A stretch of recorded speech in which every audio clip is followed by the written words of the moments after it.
भक्तगणों, आज आपको शिवपुराण उमा संहिता में देवताओं का गर्व दूर करने के लिए तेज पुंज रूपिणी उमा का प्रादुर्भाव, यह कथा आपको शिवपुराण में सुनाऊंगा देवी का। आप इसको ध्यान में सुने और इस चैनल को लाइक एंड सब्सक्राइब जरूर करें। कथा सुनिए। मुनि ने कहा, संपूर्ण पदार्थों के पूर्ण ज्ञाता सूर्य भुवनेश्वरी उमा की, जिनसे सरस्वती प्रकट हुई थी, अवतार का पुनः वर्णन कीजिए। वे देवी परम ब्रह्मा मूल प्रकृति ईश्वरी निराकार होती हुई भी साकार तथा नित्यानंदमयी सती कही जाती है। सूची ने कहा, तपस्वी मुनियों, आप लोग देवी के उत्तम एवं महान चरित्र को प्रेम पूर्वक सुने, जिसके जानने मात्र से मनुष्य परम गति को प्राप्त होता है। एक समय देवताओं और दानों में परस्पर युद्ध हुआ। उसमें महामाया के प्रभाव से देवताओं की जीत हो गई। इससे देवताओं को अपनी शूरवीरता पर बड़ा गर्व हुआ। वे आत्म प्रशंसा करते हुए इस बात का प्रचार करने लगे कि हम लोग धन्य हैं, धन्यवाद के योग्य हैं, असुर हमारा क्या कर लेंगे। वे हम लोगों का अत्यंत दुस्सह प्रभाव देखकर भयभीत हो भाग चलो कहते हुए पाताल लोक में घुस गए। हमारा बल अद्भुत है, हम में आश्चर्यजनक तेज है। हमारा बल और तेज दैत्य कुल का विनाश करने में समर्थ है। अहो, देवताओं का कैसा सौभाग्य है।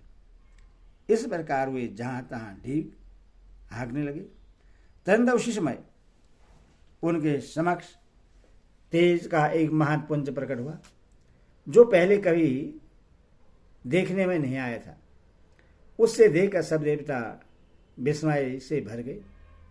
वे रुदे हुए गले से परस्पर पूछने लगे, यह क्या है, यह क्या है। उन्हें यह पता नहीं था कि यह श्यामा भगवती उमा का उत्कृष्ट प्रभाव है, जो देवताओं का अभिमान चूर्ण करने वाला है।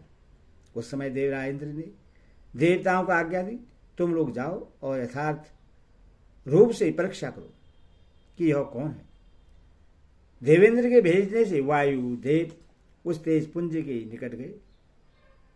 तब उस तेजो राशि ने उन्हें संबोधित करके कहा, अजी तुम कौन हो। उस महान तेज के इस प्रकार पूछने पर वायु देवता अभिमान पूर्वक बोले, मैं वायु हूं, संपूर्ण जगत का प्राण हूं। मुझ सर्वाधार परमेश्वर में ही यह स्थावर जगम रूप सारा जगत ओतप्रोत है। मैं ही समस्त विश्व का संचालन करता हूं। तब उस महातेज ने कहा, वायु, यदि तुम जगत के संचालन में समर्थ हो तो यह तृण रखा हुआ है, इससे अपनी इच्छा के अनुसार चलाओ तो सही। तब वायु देवता ने सही उपाय करके अपनी सारी शक्ति लगा दी, परंतु वह तिनका अपने स्थान से तिल भर भी न हटा। इससे वायुदेव लज्जित हो गए। वे चुप हो इंद्र की सभा में लौट गए और अपनी पराजय के साथ वहां का सारा वृत्तांत उन्होंने सुनाया। वो बोले, देवेंद्र, हम सब लोग झूठे ही अपने में सर्वेश्वर होने का अभिमान रखते हैं, क्योंकि किसी छोटी सी वस्तु का भी हम कुछ नहीं कर सकते। तब इंद्र ने बारी बारी से समस्त देवताओं को भेजा।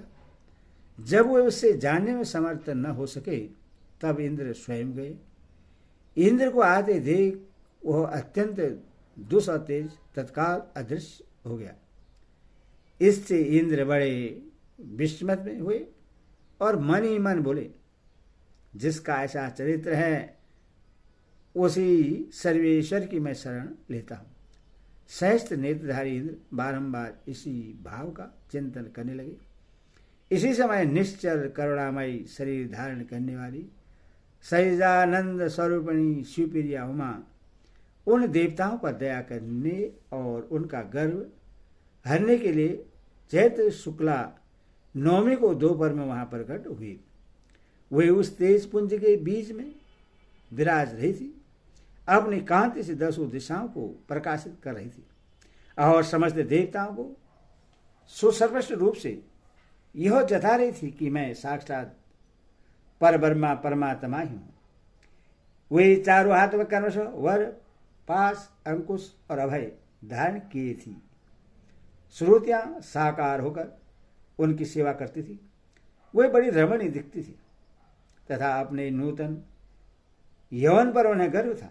वे लाल रंग की साड़ी पहने हुई थी। लाल फूलों की माला तथा लाल चंदन से उनका श्रृंगार किया गया था। वे कोटि कोटि कर्णद्रपों के समान मनोहारिणी तथा करोड़ों चंद्रमाओं के समान चटकिरी चांदनी से शोभित थी। सबकी अंतर्यामिणी, समस्त भूतों की शासिनी तथा पर ब्रह्मा स्वरूपिणी उन महामाया ने इस प्रकार कहा। उमा बोली, मैं ही पर ब्रह्मा, परम ज्योति, परम रूपिणी तथा युगल रूप धारिणी हूँ। मैं ही सब कुछ हूँ। मुझसे भिन्न कोई पदार्थ नहीं है। मैं निराकार होकर भी साकार हूँ। सर्वतत्व स्वरूपिणी हूँ। मेरे गुण अधकरी हैं। मैं नित्य स्वरूपा तथा कार्य कारण रूपिणी हूँ। मैं ही कभी प्राण बल्लभा का आकार धारण करती हूँ और कभी प्राण बल्लभ पुरुष का, कभी स्त्री और पुरुष दोनों रूपों में एक साथ प्रकट होती हूँ। यही मेरा अर्ध नारीश्वर रूप है। मैं सर्वरूपिणी ईश्वरी हूँ। मैं ही सृष्टिकर्ता ब्रह्मा हूँ। मैं ही जगत पालक विष्णु हूँ तथा मैं ही सारकर्ता रुद्र हूँ।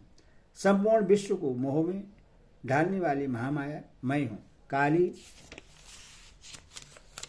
लक्ष्मी और सरस्वती आदि संपूर्ण शक्तियां तथा ये सकल कलाएं मेरे अंश से ही प्रकट हुई हैं।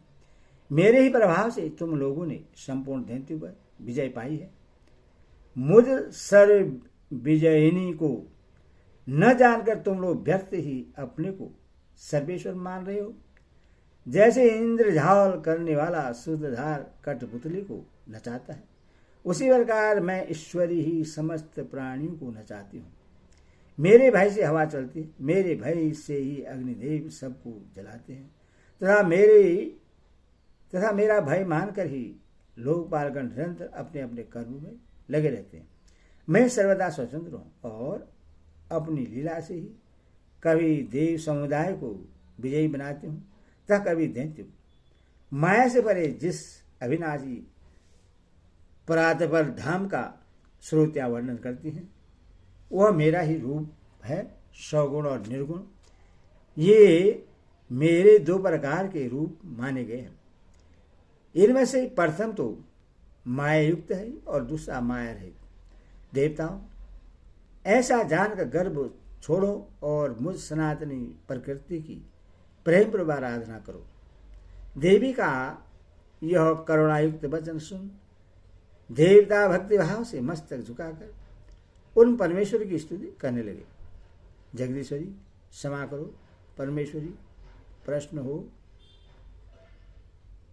माता, ऐसी कृपा करो जिससे फिर कभी हमें गर्व न हो। तब से सब देवता गर्भ छोड़ एकाग्रचित हो पूर्वक विधिपूर्वक उमा देवी की आराधना करने लगे। ब्राह्मणों, इस प्रकार मैंने तुमसे उमा के पार्दुभाव का वर्णन किया है, जिसके स्वर्ण मात्र से परम पद की प्राप्ति होती है। ओम नमः शिवाय, ओम नमः शिवाय।